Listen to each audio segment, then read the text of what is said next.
word why. What a curious word. The kind of word that can make us cringe, feel defensive, or even distant. But you know, sometimes why is the key. The key that can unlock so much to our lives. Join me as we explore the why with fascinating contributors to the world. Those that entertain us, inform us, teach us about life, and if we're lucky, inspire the next in all of us. I'm your host, Dr. Rod Berger, and welcome to Headroom, a production of Rainlight and co-produced by Old Soul. Let's go. I don't know if it is just a part of the journey that I've been on, but I have been spending more and more time with those that are connected to our experience as humans, I think at levels that maybe most of us haven't participated in and or are interested in being and becoming more aware. Today is an incredible example of that. We're going to be spending time with Deepak Chopra. He's the founder of the Chopra Foundation. Many of you remember him from the days on Oprah. A nonprofit entity is the Chopra Foundation for Research on Wellbeing and Humanitarianism, a Chopra Global, a modern-day health company at the intersection of science and spirituality, is a world-renowned pioneer in integrative medicine and personal transformation. Dr. Chopra is a clinical professor of family medicine and public health at the University of California, San Diego, and he serves as a senior scientist with Gallup Organization. He's the author of over 90 books, translated into over 43 languages, including numerous New York Times bestsellers. For the last 30 years, Dr. Chopra has been at the forefront of the meditation revolution, and his 92nd book, Abundance, brought by Harmony Books, provides an enlightening guide to success, fulfillment, wholeness, and plenty, offering practical advice on how to cultivate a sense of abundance in times of fear and insecurity. Time magazine has described Dr. Chopra as, quote, one of the top 100 heroes and icons of this century. Deepak, this is the first time that we are meeting. I would imagine that someone with your background and level of sensitivity to the human experience has a response when you hear something like the way in which Time magazine has described you. You've obviously, people have known you, they recognize you, they have learned from you. Tell me what it's like when you think about the arc of your career to be named a top 100 hero by Time magazine. Rod, actually, I don't know how that happens. It's probably a few people sitting at a table and somebody says, like Deepak. So they all agree and then it happens. I have no idea. I personally am at a stage in my life where, I keep switching what I think of myself. And at this moment, I'm turning 76 in less than a month. I am still trying to figure out what reality is, so there we are. And so let's take that sort of as our pivot point. I do feel like people, they have a desire to want to understand their self and their self within space and really the human experience. Am I wrong in thinking that there's a sort of a groundswell of interest in all the things that you've been talking about during your career? It just feels like there are more conversations going on. I don't know if that means we have more questions or if we're more comfortable in asking those questions. Rod, it's very interesting that sometimes very profound truths, which have existed for thousands of years, they become so recycled that they become cliches, So right now, yes, there's a great groundswell on people using words like awakening and, who am I and what's reality? Are we living in a simulation? So there's definitely a groundswell that is questioning our everyday experience of what we call matter. I'm kind of now convinced through my own personal exploration that if you seriously look for a substance called matter, you won't find it.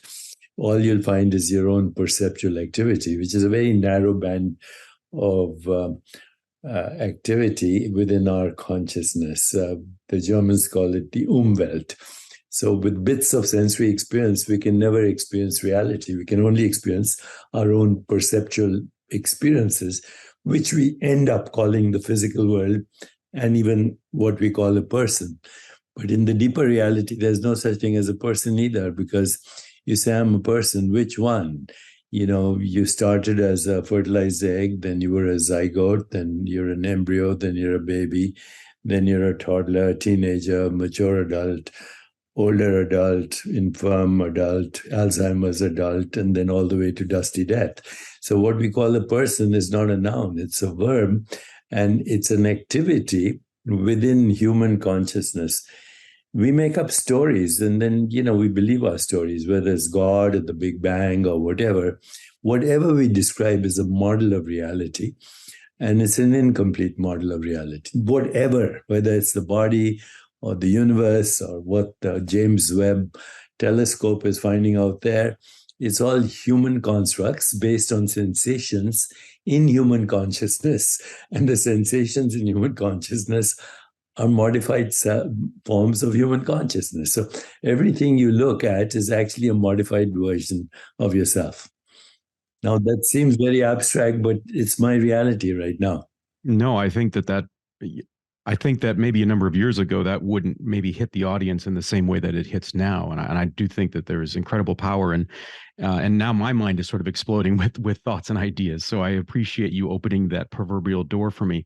I want to understand from your perspective. It feels like there would be this very fine line in the world that you are in and the teachings and all of your research and experience professionally, that we're in a world now, Deepak, of branding and personal branding, young kids that have their YouTube channels and thinking about Instagram and all these sorts of things. How do you balance the public nature of how people understand you as a human being and a contributor to planet Earth while trying to maintain that authenticity? The reason I ask, a number of years, and I've had the pleasure of interviewing him a couple of times, but Sugato Mitra, he won the TED Talk Prize in 2013 for his hole in the wall experiment in the school in the clouds. And he shared something very intimate with me. He just said that there was a point in time we were talking about this subject, and he said that there was about a week where he almost sort of fell into the celebrity nature of his voice, and his wife kind of helped him self-correct in that in essence wasn't the path for him, that he needed to keep being very aware that when he was doing what he was meant to do with purpose, he was having impact, and not to sort of fall victim to becoming a prisoner of the moment, the celebrity. How have you done that, and or have there been challenges in successfully navigating your own brand? Well, Rod, if you have a wife who loves you and children who don't take you seriously, that is not going to be a problem ever. They always bring you back to your feet. Now, having said that, what is a brand? A brand is a story. It's a myth, and people create that story about you. And if you don't fit into that story, then also they deconstruct you. They like to elevate you. They like to bring you down. That's human tendency. So I don't think one should ever take one's press seriously. So, okay. So with that being said, you do have a new venture. We've got Save a Love, and we have the Chopra verse. And I've got to say the story, I won't use the word brand, but the story of the Chopra verse, I mean, it really pulled me in. So very successful on that end of it. But it is so fascinating to me and I want you to explain for the audience sort of the concept and the way in which this is constructed about understanding your place in time and really what home is, right? Which I thought was fascinating. Because I had a recent interview with an individual that is in the Web3 space, and he made a comment to me that has just stuck. And he said that the younger generation is gradually going to get annoyed with the physical world because they are living in a digital environment in ways that you and I did not. So with that as sort of the backdrop, could you sort of walk us into the Chopra verse in Save a Love? And I'd love your thoughts on that concept that maybe younger people are so used to the digital world that the physical space and whatever, sort of challenges that physical space has feels foreign to them because they can manipulate a digital space. Headroom is produced by Old Soul, a one-stop marketing agency that understands the power of brand and nuance.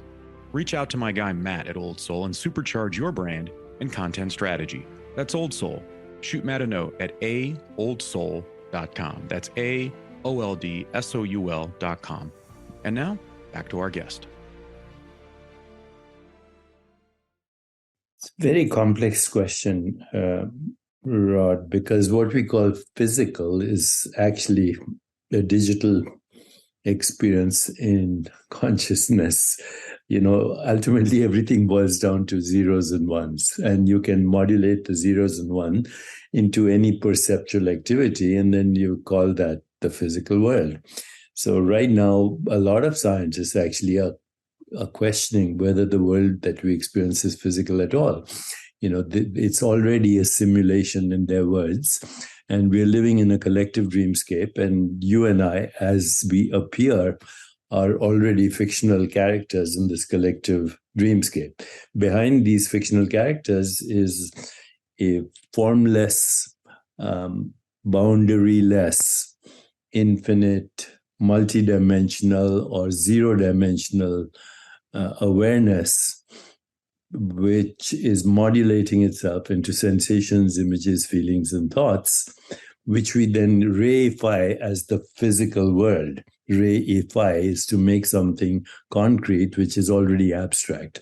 So the line between digital reality and physical reality is actually becoming vague, as John Wheeler, the great physicist, said, the boundary of a boundary is boundaryless. So the ultimate reality has no boundaries. The boundaries are perceptual, and then we create constructs around that, what we call mind, body, and universe. Again, that sounds very complex, but I created something that I was going to build, and that was a house that basically gave you the experience of different realms of your own experience of existence. So every day what we call existence falls into many human categories that we artificially divide. There's the physical reality, the physical body, and the physical environment. Then there's the energetic body and the energetic environment. But then we have what wisdom traditions call subtle bodies: intellect, mind, ego, emotions.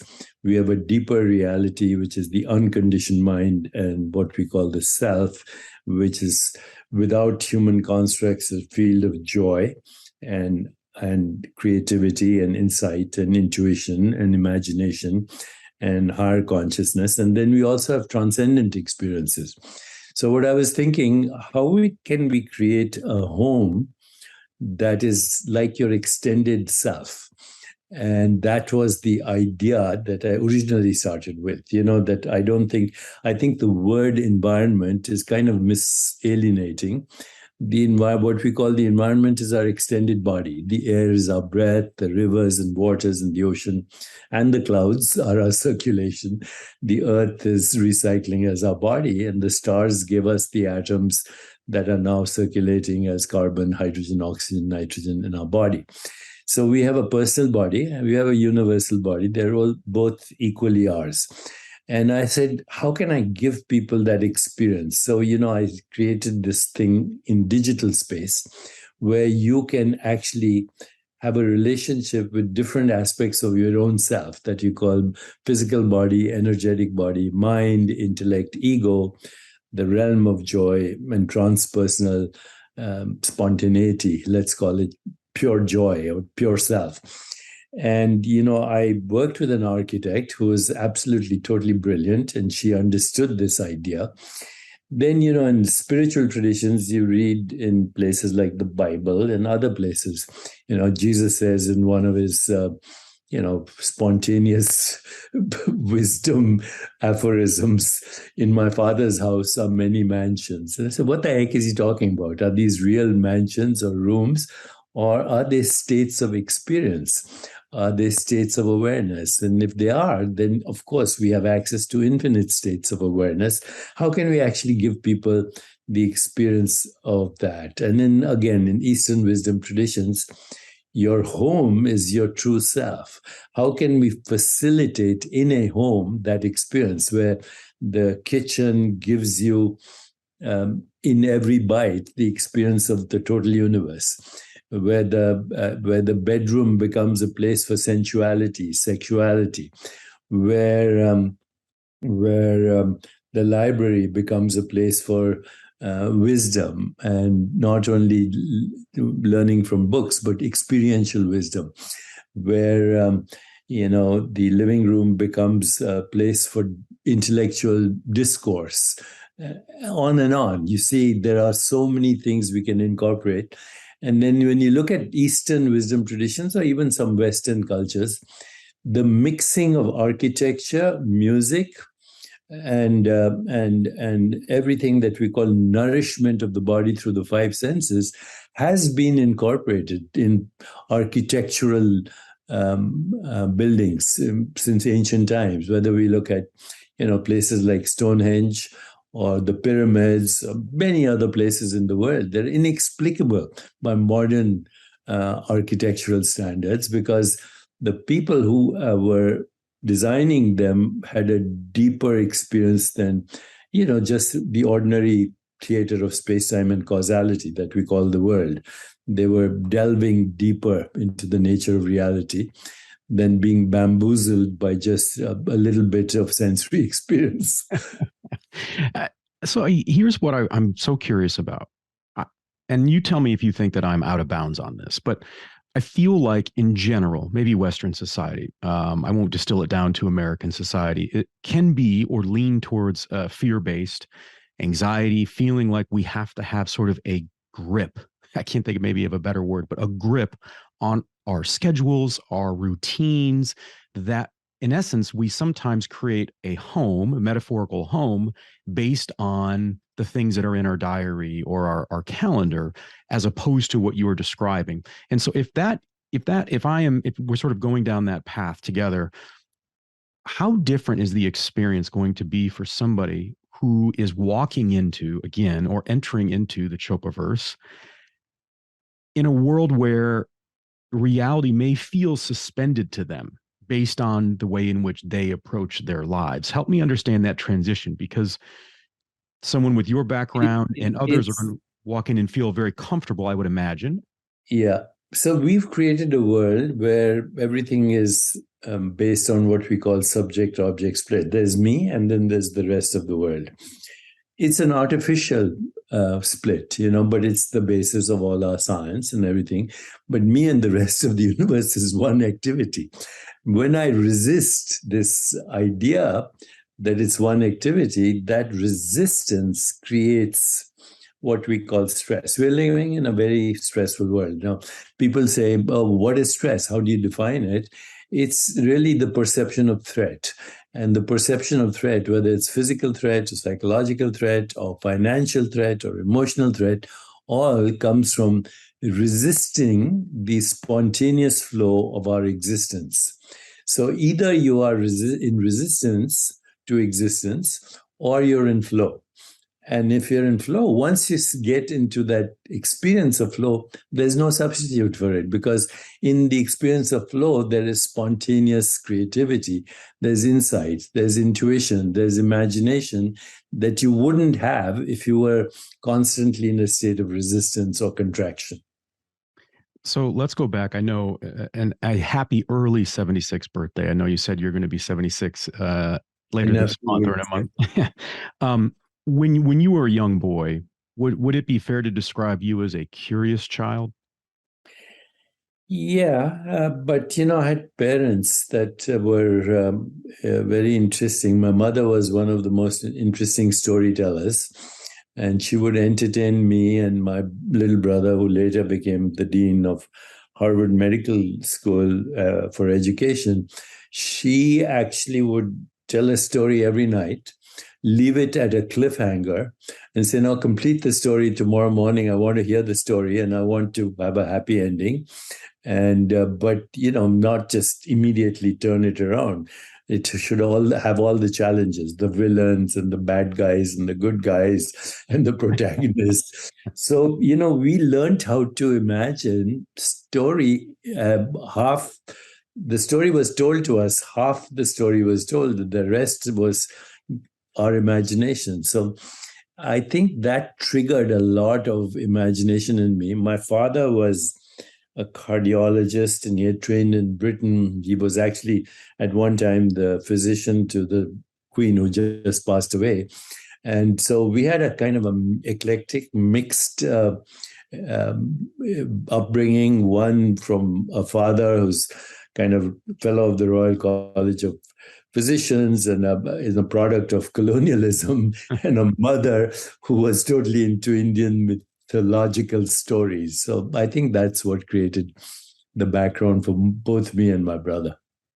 So then, at what point in your life did you feel secure in your own sense of self? Because I think if someone was illustrating your life or animating it, it's almost like there's you lack a fear maybe that a lot of people or the majority might have in the unknown, that you are an explorer of sorts, and there's a great comfort in that exploration, in your sense of self and what you may or may not find.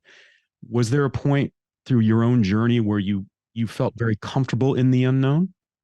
When I came to the United States immediately after medical school, I was thrust into a very stressful environment. Intern, residence, fellowship, trying to make a living, dealing with patients all the time, seeing a dead person every hour in the emergency room. I had no time to think about all this, and I was totally stressed. Actually, my whole world that I left in India fell apart. And it took me a few years to realize that I was basically in a rush to conform, as particularly please my colleagues. And there were moments when I felt almost, you might say, a sense of shame, because I fell into the pattern, of education at that time.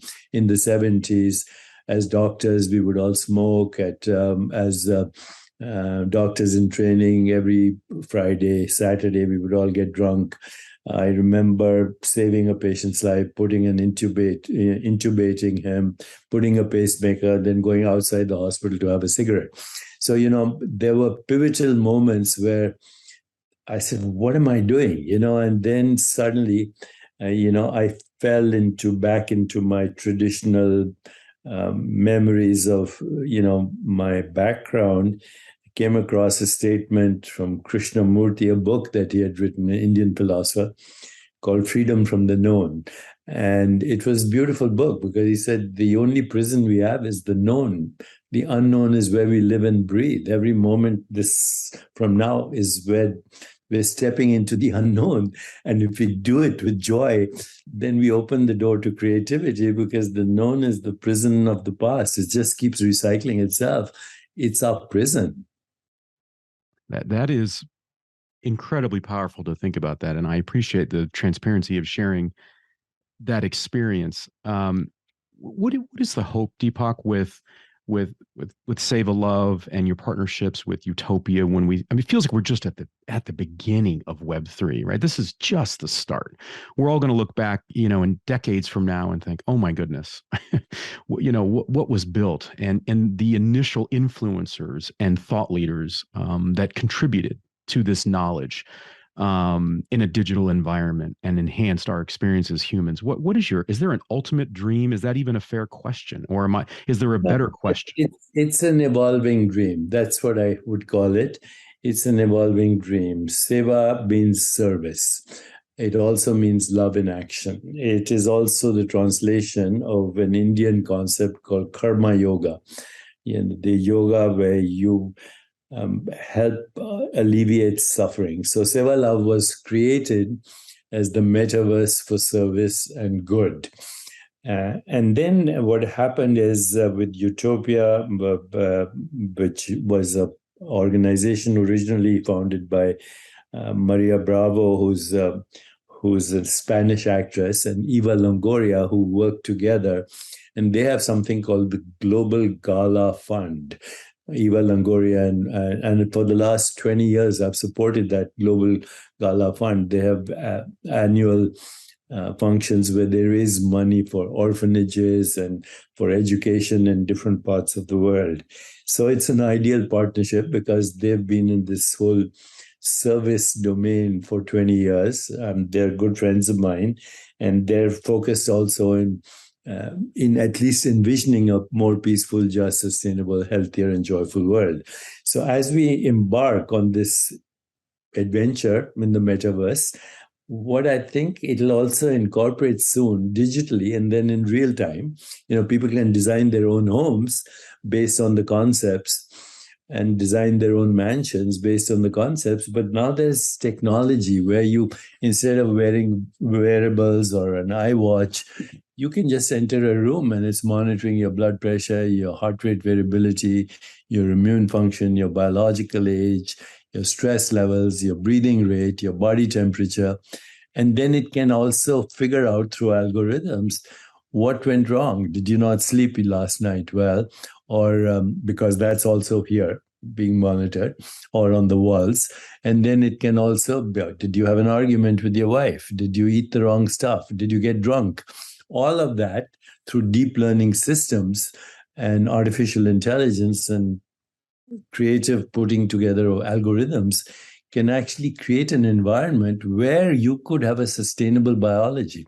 Now we have all this new research on anti-aging, signal molecules, DNA self-repair, but how we metabolize the experience of time.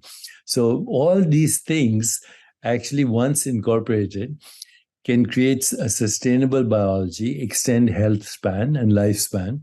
Less than 5% of disease-related gene mutations are fully penetrant, which means most people die of disease and not of old age. And the diseases are in 95% predictable, preventable, and very precisely personalized predictability is possible. So I say the future of well-being is precise, it's personalized, it's predictable, it's preventive, it needs your participation. And for the 5% of disease-related gene mutations which are fully penetrant, we soon have gene editing. So theoretically, you could live for a long time and die by choice in meditation. That's my dream. Are you a kid in a candy shop with now the evolution of AI? Absolutely. Absolutely. It's almost like you're a painter that has a whole new set of brushes, canvases, and paints and colors that you've never been able to see or experience. And remember, Rod, colors are not a property of the physical world. There's no place in the physical world you'll find something called color. You'll find colorless photons. So color is the mystery that gives us the experience of boundaries and shapes. And when we mix it up with sound, sensation, feelings, and thoughts, we call that the physical world, but there is no such thing. We are, in fact, kids in a candy shop learning the mechanics of creation right now. Well, this has been an absolute treat. I have no doubt it's a treat for the audience. I want to make sure people can find Deepak and everything that he's doing. You can go to seva.love. You can also go to chopraverse.io. We're going to be seeing more and hearing more about this. Again, an early happy birthday to a very young and spry Dr. Deepak Chopra. I'm your host, Dr. Rod Berger. Thanks for taking the plunge into Headroom, where we uncover the why behind the what and who impacting our lives. Headroom is a production of Rainlight and co-produced by our friends at Old Soul. I'm your host, Dr. Rod Berger, and this is Headroom.